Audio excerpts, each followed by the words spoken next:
Welcome back. As most of us know now, the film Jaws is swallowing a lot of money at American box offices, but hard on its heels, that's if sharks have heels, and probably here too, as well as in America, is Mr. Peter Sellers' new Pink Panther film. Mr. Peter Sellers is that man who's sitting there. The man who's written that film, you knew that, didn't you? The man who's written that film, directed it, oh, you know that. has a long line of successes behind him, from films like Days of Wine and Roses and Breakfast at Tiffany's and The Great Race, and of course the other Pink Panther films. He's alleged to be the only man to have made Mr. Otto Preminger's matzahs soggy and to have got away with it. Ladies and gentlemen, Mr. Blake Edwards.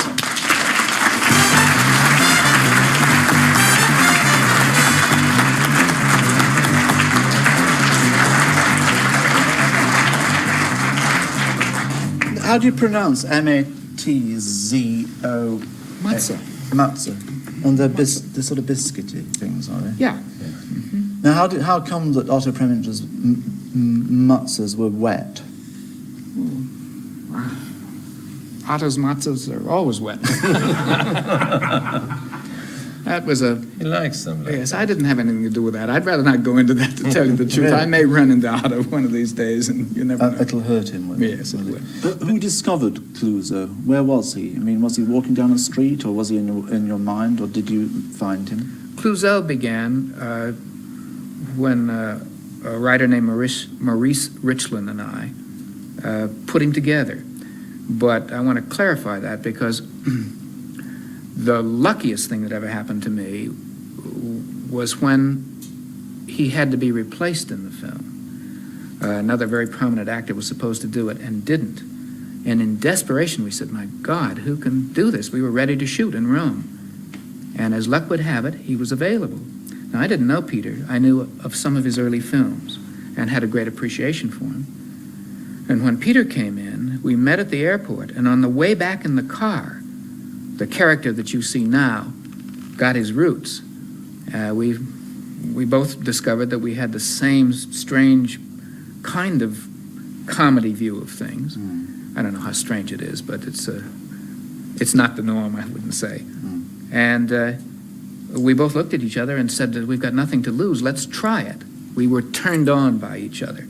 And that's how the character really developed, through Peter and his genius for improvisation and whatever I can contribute when I'm behind the camera to say yes, no, editorialize a little bit. When you got to the end of the first film, Peter, were you nervous about making another one? I mean, were you nervous about doing the sequel or rewriting? Shot in the Dark? Yes. Oh, no, because by that time, you know, I really enjoyed having met Blake and working with Blake. We had just incredible fun in Rome in those days. It was wonderful, just marvelous. And so Shot in the Dark was just great to do. And in fact, you know, I look forward so much to...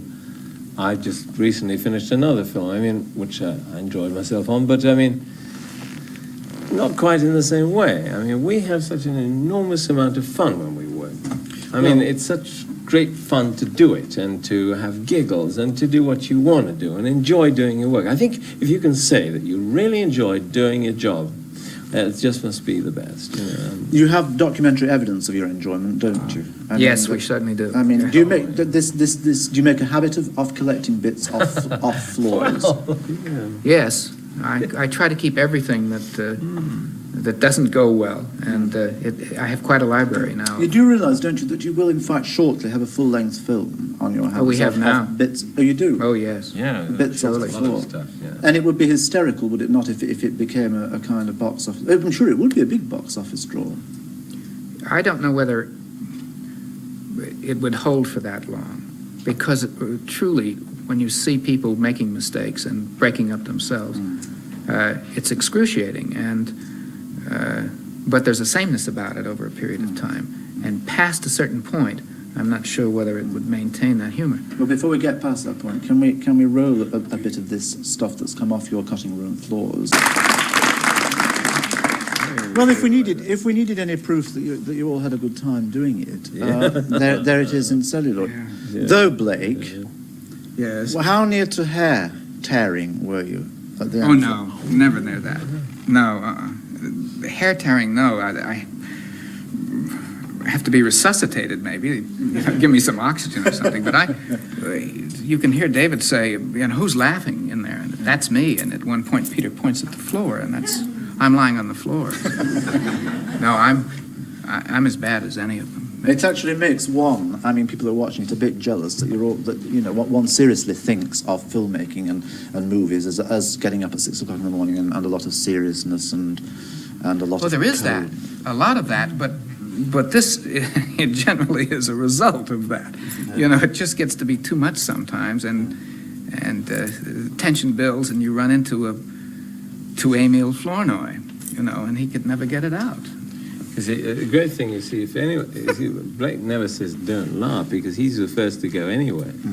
If anyone says to you don't laugh, it makes you doubly hysterical for a start because you think, oh God, I mustn't laugh. I really mustn't laugh. And then you're really like this. But that you at least, when you start to get the lines out, if you've got slightly, the first one you'll see crawling out the other end of the studio is Blake. Have you ever directed, Blake, any live stuff, any live television, say drama or anything like that, where it's got to go right all the way through? No. Nearest thing I've come to live is with tape, so I could always go back.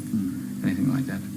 I don't think Peter and I could survive a live show because we'd turn the studio into a garage by morning. And wouldn't ask to go back again. Wouldn't be asked to go back again. No. Now, you call Clouseau, or you have, a mixture of sophistication on the one hand and absurdity or slapstick on the other, which seems, on the surface, a paradox, doesn't it? He is a kind of paradoxical gentleman. If he does things with a certain amount of style and a lot of self-belief, but he gets into trouble on the way. Yes, that's true. The sophistication exists because that's what he fantasizes. He, as we all do, fantasize to one degree or another. He fantasizes this very sophisticated existence and puts himself, at least in the physical sophistication, which he destroys usually. What about when a film is finished, of the film that we've been now seeing, it is your job, because you're the father of it, to actually husband it into a kind of life, almost a commercial life. Because people want to know about it and people want to hear you talk about it, as for instance tonight. What kind of problems does that present to you? Are you happy to talk about your own child, or are you aware of it as a kind of commercial venture or prospect? You had this enormous party in Gstaad, didn't you, to launch it? Was that an enjoyable experience, Peter? I think the most enjoyable experience was in La Costa, the American launching. Mind you, it was hard work, as I think all those sort of junkets, or as they're known, are. I never actually done one of those before, La Costa, which is on the way to San Diego, isn't it? It's a beautiful place, and they flew in journalists and reporters from all over America, and their wives, and they put on a marvelous show for them. They had a weekend there, first class everything, absolutely marvelous, champagne, caviar, the whole thing, and we had to do masses and masses of interviews. But in that way, it was better than going around America and doing the interviews. They did them all in one spot, and then they came in and they took the tapes with them, Yes, I think that if you're going to promote a picture, that's the best way to do it. We did the same sort of thing for the European launching in Gstaad, which was fine, it was just about the same, except the problem of the English language, the translation problems, certain translation problems we had. We weren't as comfortable with that. One or two reporters couldn't quite understand what was being said, but aside from that, it was, but I yes, no, it was great. The very first morning's interview, very quickly, this won't take a second. There's a host of reporters, more than the audience here, all sitting around. And the first question was, a lady from Mexico said, "I have a question." So I said, yes, to me. He said, "Excuse me, my suke wala on the plane." I have no bread here. I can't buy a bread here in the star. Where can I buy bread here? It was about the Pink Panther. I don't know, dear. I don't. What if I don't know? I said, you get one ski. No, go bread here. So you see the sort of things you have to face for, and that's why darkies were born, as we all know. Was there, in the middle of the filming of The Return of the Pink Panther, this gentleman was not so well, was he, in the middle of it? Or No, I was. You were not so well. That's right. In the middle of the filming, you were taken ill with appendicitis, Yes. was it? Uh-huh.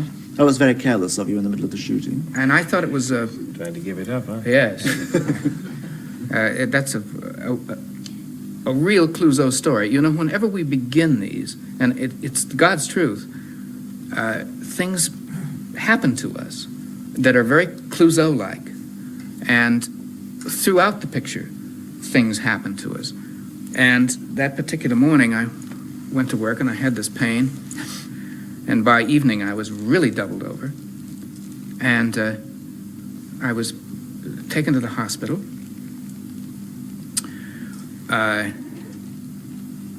And the surgeon showed up wearing kind of a morning suit, a very dignified gentleman who was almost palsied, who said, "May I see his chart, nurse?"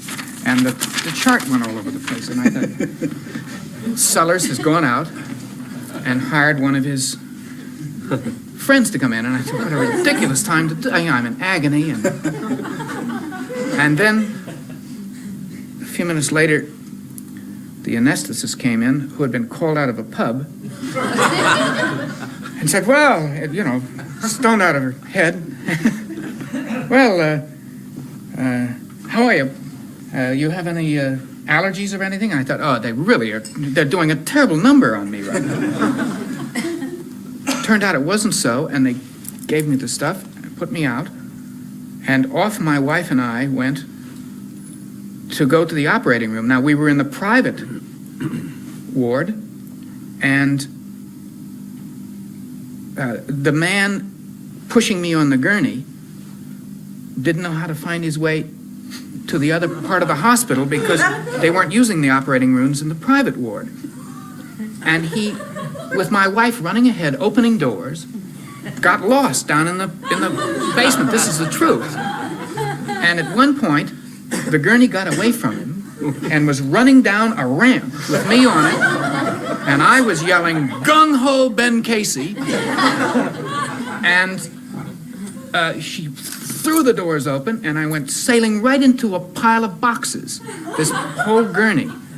And they finally found they had people out looking for them. They finally found them down in the basement, got them to the operating room, and the last thing that this man said to her, he said, "Well, don't worry, because if he said, if he's not back in an hour and a half, you can start worrying." And 2 hours later, I wasn't back. And I was convinced that he had cooked this whole thing up. That it was... That you survived it, obviously. Yes. But did he kept coming to visit you, rather against the doctor's wishes? Well, it was terrible. Have you ever had your appendix out? Not yet. Well, any of you that have, the first few days afterwards, if you laugh, that's the joke. It only hurts when I laugh. And it was awful. He did terrible things to me on the phone, and I was in agony the whole time. Had to keep him out. Was your Julie not standing at the door keeping them all out, though? No, she was running ahead, opening the doors so that I could get out. Can I just say one thing? Yes. Apropos of nothing. Yeah, well, yes, Peter. On my way here tonight, I couldn't find my way quite well to the studio, and it was dark, and a policeman jumped out of a doorway and grabbed me by the shoulder. He said, "I must ask you to come with me to the police station." I said, "Why?" He said, "I'm too scared to go on my own." Well, I just wanted to find out if there's anything going on out there. On your way No, but seriously, folks. On your way home from the studios tonight, may I invite you to cheer yourselves up by driving past the lines in the cinema and counting the heads? Why not? We do it every night anyway. Do you? And I hope it continues to be successful, and I hope however many sequels there are lined up, you will enjoy. And if he gets ill with some more disease, for God's sake, stay out of the hospital until he's better. Yeah. Have you had your appendix out? Not yet, no. I'll get back at it. Maybe this film. Tit for tat, who knows? Peter Sellers, Blake Edwards, thank you. Thank you.